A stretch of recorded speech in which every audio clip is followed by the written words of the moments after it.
दोस्तों, ये जो एक एहसास है ना कि मैं जो कर रहा हूं उससे मेरा पेट तो भर जाता है पर मेरा मन नहीं भरता। मैं किसी भी दिन भूखा नहीं सोता पर मैं बहुत भूखा हूं, आत्मा भूखी है मेरी, क्योंकि मैं जो करना चाहता था वो कभी कर नहीं पाया और अब तो बहुत देर हो चुकी है।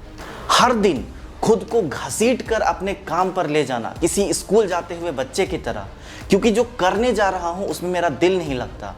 दोस्तों, ये एहसास आपको अंदर ही अंदर खाए जा रहा होता है, ये बहुत ही पेनफुल होता है। और इस एहसास की जानकारी है मुझे, क्योंकि अपने करियर में इस परिस्थिति में था कभी मैं, और आज मैं यही बताने जा रहा हूं आपको कि आपकी इस परिस्थिति के लिए कोई भी एचआर प्रोफेशनल कितना जिम्मेवार है। बस आप बने रहिए मेरे साथ द शुभ चैनल वीएनएस पे।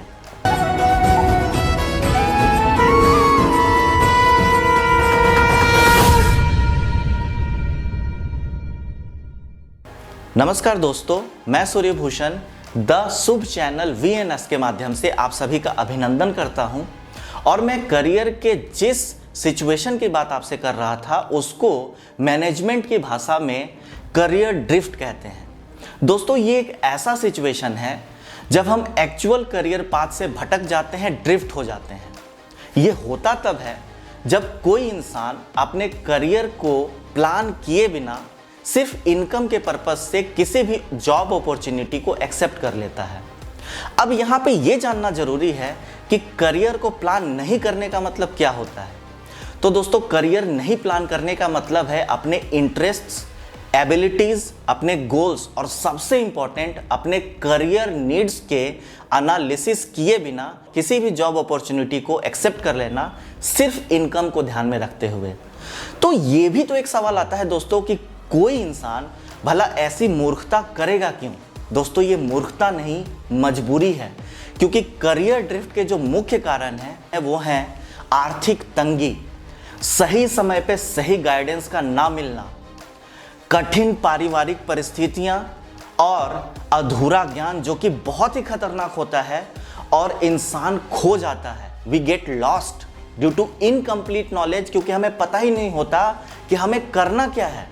तो ठीक है ना दोस्तों, हम भी किसी तेज बहती हुई नदी में एक नाव की तरह अपनी कठिन परिस्थितियों के साथ थोड़ा सा एडजस्ट कर लेते हैं, पर आखिर जब ये पानी शांत होता है, यानी हमारी परिस्थिति जब थोड़ी सी नॉर्मल होती है, तो हम अपने करियर का पाथ करेक्शन क्यों नहीं करते।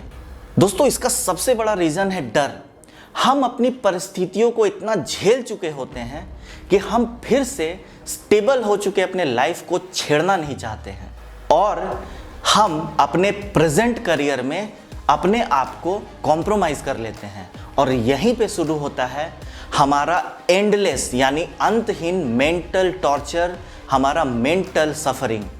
और यहीं पे सबसे बड़ा रोल प्ले करता है कोई भी एचआर प्रोफेशनल, जो कि हमारे इंटरेस्ट्स एंड एबिलिटीज़ की एनालिसिस करता है और हमारे करियर पाथ को करेक्ट करने में हमारी मदद करता है। पर दोस्तों, एक्चुअली में इंडिया में ऐसे कितने एचआर्स हैं जो सचमुच में ये काम कर रहे होते हैं।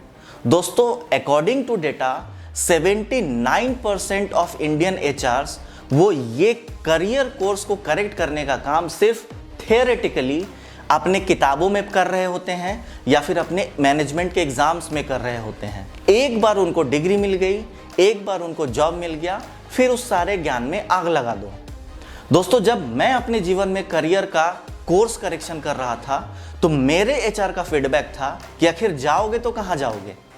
मुझको अपनी जॉब छोड़नी पड़ी, लेवल 0 से स्टार्ट करना पड़ा, and all thanks to my wife कि उसने मुझको पूरी फ्रीडम दी और मेरी आर्थिक जिम्मेवारियों का पूरा जिम्मा अपने कंधों पे उठाया। I am really in debt to her, और उस वजह से मैं अपने करियर का कोर्स करेक्शन कर पाया। तो दोस्तों, अब सवाल ये आता है कि अगर कोई व्यक्ति ये हिम्मत जुटा ले कि वो अपने करियर का पाथ करेक्शन करना चाहता है, तो सबसे बड़ा रोड ब्लॉक उसको किस रूप में मिलेगा।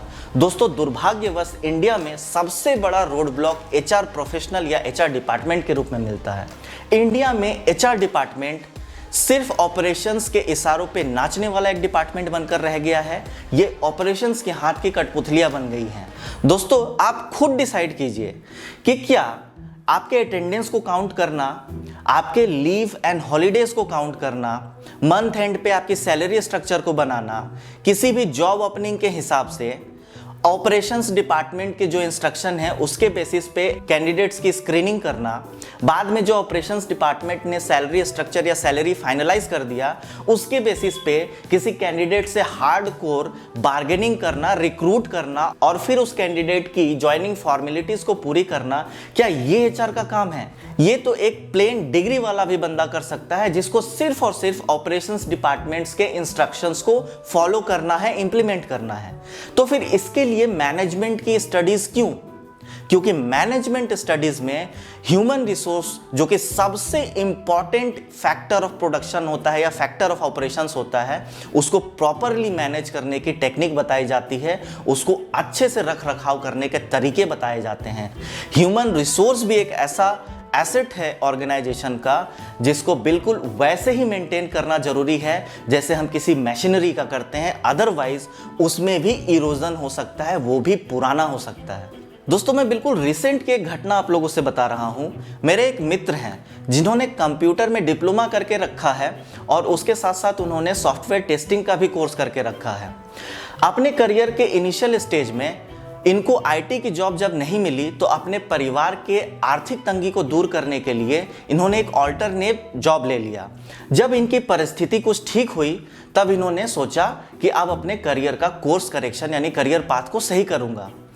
इनिशियली इन्होंने बिल्कुल सही नियम फॉलो करते हुए अपने ही कंपनी के एचआर्स को कांटेक्ट किया, जिन्होंने इनको बेवकूफ़ बना करके शुरुआत के 6 महीने सिर्फ टहलाए, क्योंकि उनका काम तो उनसे निकल रहा था।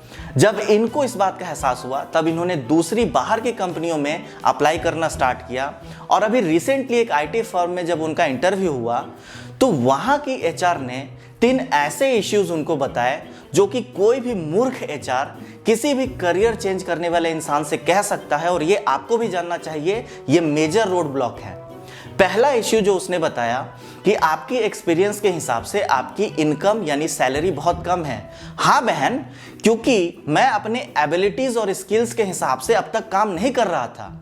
मेरी परिस्थितियों का फायदा उठा करके आपके ही जैसे किसी एचआर ने अपने फायदे के लिए मुझको रिक्रूट किया कम पैसे पे, मेरी जरूरत थी उस वक्त।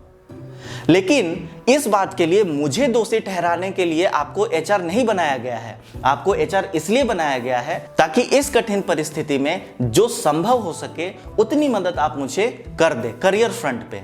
दूसरा इश्यू जो उन्होंने बताया कि क्योंकि आपकी सैलरी कम है, देखिए कैसे उसी पहले मुद्दे को वो मोड़ रही हैं कि क्योंकि आपकी सैलरी कम है तो इसका मतलब ये हो सकता है कि आपकी कॉम्पिटेंसीज या फिर आपके स्किल्स में प्रॉब्लम है।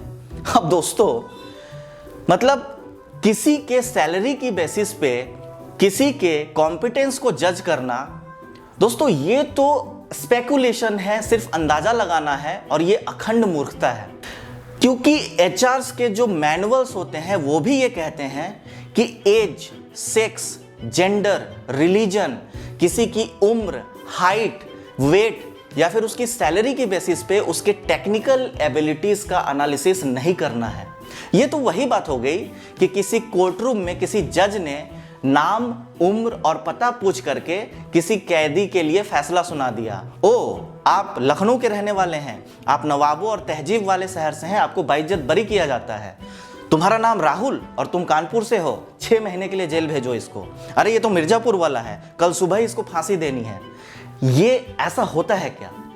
तो दोस्तों, जब टेक्निकल एबिलिटीज को सैलरी की बेसिस पे जज किया जाए तो ये केवल अखंड मूर्खता है, क्योंकि टेक्निकल एबिलिटीज को जज करने के लिए या तो टेक्निकल इंटरव्यूज, टेक्निकल टेस्ट्स या फिर on the job technical demonstration का इस्तेमाल किया जाता है। यही मैनुअल्स में लिखा हुआ है, यानी कि उस एचआर को एचआर मैनुअल्स की भी सही जानकारी नहीं थी।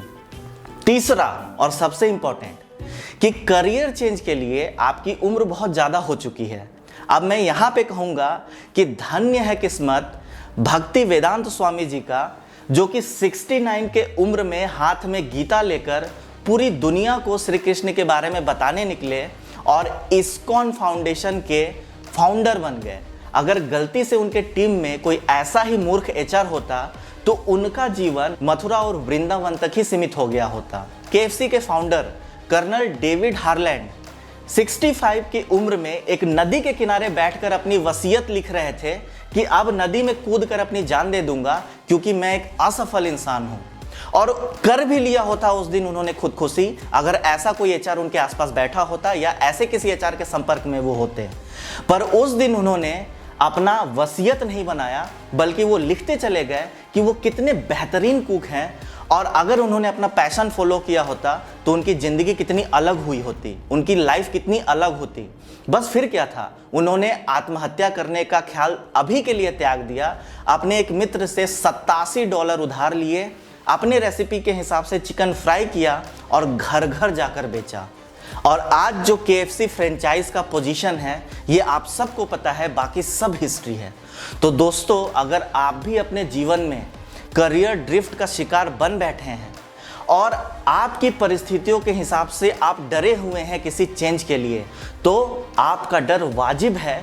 आर्थिक तंगी किसी को भी डरा सकती है, मैं आपको बिल्कुल गलत नहीं ठहरा रहा। पर दोस्तों, कोशिश करने में कैसा डर और किस बात की देरी? दोस्तों, देर उस इंसान के लिए हो जाती है जिसकी मृत्यु हो चुकी हो। जो मर जाता है हम उसी के लिए ये कहते हैं कि बेचारा ये तो करना चाहता था पर कर नहीं पाया, मर गया। दोस्तों, जब तक जीवन है तब तक देर नहीं हुई, क्योंकि तब तक का वक्त आपके पास है। तो अगर आप अपने जीवन में करियर चेंज के प्रति थोड़े से भी सीरियस हैं तो ऐसे व्यक्तियों के बारे में पढ़ें, ऐसे लोगों की जीवनी के बारे में सीखें जिन्होंने सक्सेसफुली अपने करियर के पाथ को करेक्ट करके दिखाया और दुनिया के सामने मिसाल बन गए। ना कि ऐसे मूर्ख रूप के एचआर के बहकावे में आकर अपने सपनों को त्याग दें, क्योंकि ऐसे मूर्ख एचआर्स का ओपिनियन दोस्तों आपकी डेस्टिनी बिल्कुल नहीं हो सकती। तो दोस्तों, सवाल ये आता है कि ठीक है, करियर के पाथ को करेक्ट करना चाहते हैं, पर इसका तरीका क्या है? What is the right procedure? तो देखिए, इस प्रोसीजर को हम 2 पार्ट में डिवाइड कर सकते हैं। पहला जो होता है सब्जेक्टिव होता है, मतलब कि आपका जो पैशन है, आप जो करियर को चुनना चाहते हैं वो उसके हिसाब से बदलता चला जाएगा। अगर आप म्यूजिक इंडस्ट्री में जाना चाहते हैं तो उसके हिसाब से कुछ और, आईटी फर्म में जाना चाहते हैं उसके हिसाब से कुछ और, अगर आप एथलीट बनना चाहते हैं तो उसके हिसाब से कुछ और। यानी करियर टू करियर ये ऑप्शंस चेंज होते रहेंगे। लेकिन कुछ ऐसे स्टेप्स होते हैं जो कि करियर कोई भी हो लेकिन उस प्लान का हिस्सा होते हैं। तो अगर आप वो बेसिक स्टेप्स जानना चाहते हैं, सीखने में इंटरेस्टेड हैं, तो कमेंट करके बताइए। इसके ऊपर मुझको बिल्कुल सेपरेट एक वीडियो बनानी पड़ेगी। दोस्तों, अगर इस वीडियो की जानकारी आपको अच्छी लगी तो प्लीज़ एक लाइक और सब्सक्राइब तो बनता है। और दोस्तों, सब्सक्राइब करने के बाद वो नोटिफिकेशन वाला बेल जरूर दबाइएगा, वरना नए वीडियोज़ के नोटिफिकेशन नहीं मिलते। आपने जो अपना कीमती वक्त मुझको दिया है उसके लिए मैं आपका बहुत बहुत आभारी हूँ। आपसे बहुत जल्द फिर मुलाकात होगी। जय माता दी।